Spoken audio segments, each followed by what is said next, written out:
Hi everyone. I'm 5 days off of the 5 days off of the New York trip, so I'm out here at Kiser. Wanted to show you a few things that have changed since last season. First of which is I built this little stick, a broomstick with a 2x2 attached to the end. Little cap from a fruit drink bottle, and a couple of sections of pool noodle, and then a mount for my GoPro. And the idea is that this will go down in the rod holder that I've attached to my crate, and it will be a mount for me to shoot some video from over my shoulder instead of wearing the camera on my hat. That's one change that I've made. The other change is that I've reworked the hinges. Instead of my crate opening toward the back, it'll open toward the side, and that allows me to have the stick mounted on there. So a couple of changes there. Starting out today with a white spinner.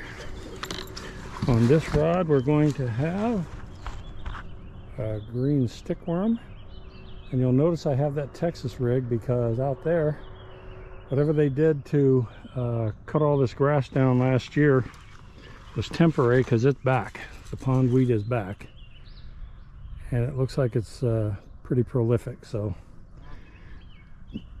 on this rod we're going to use a jerkbait, little perch pattern, and then on this rod we are going with the lipless crankbait with the green gizzard shad pattern.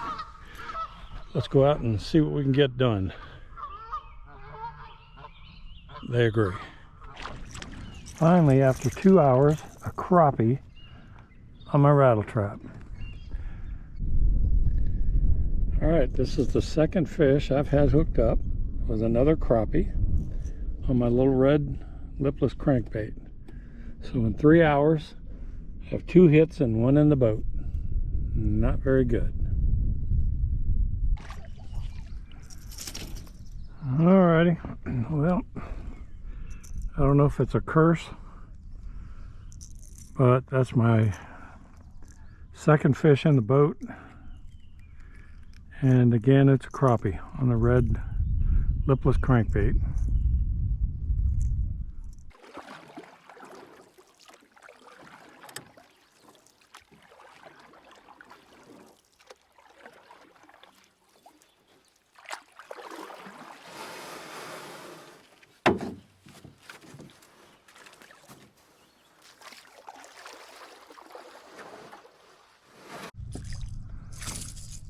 I cannot believe this. Out here in the middle of nowhere, another crappie.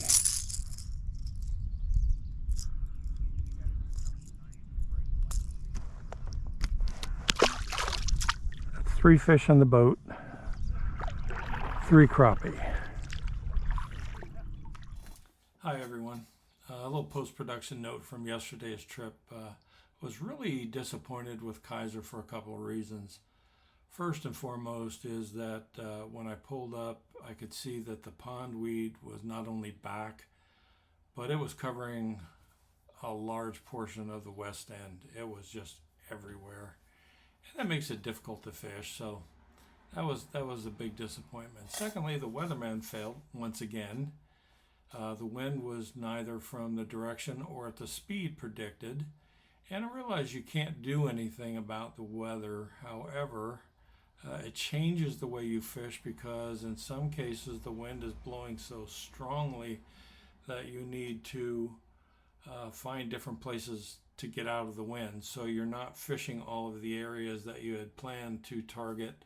You end up going somewhere else just so you can fish out of the wind. And then my final disappointment was that trying to fish a casting reel or a bait caster in the wind, I ended up nesting one of my bait casters so badly that I had to go out and restring the reel this morning in the garage. So just some things that you can't control, things that happen. So I think moving forward, what I'm going to do is I'm going to focus on the new lakes that I've been fishing, see if I can't figure them out and figure out a way to make them pay off. and also probably spend a little more time on the river. I would rather river fish any day of the week. We had a little rain, so the rivers were up, and that was not an option yesterday. But moving forward, and the ironic thing about yesterday's trip was it was the second time in a row fishing here in Ohio that I went out to bass fish and ended up with 3 crappie in the boat and no bass. So on to the next.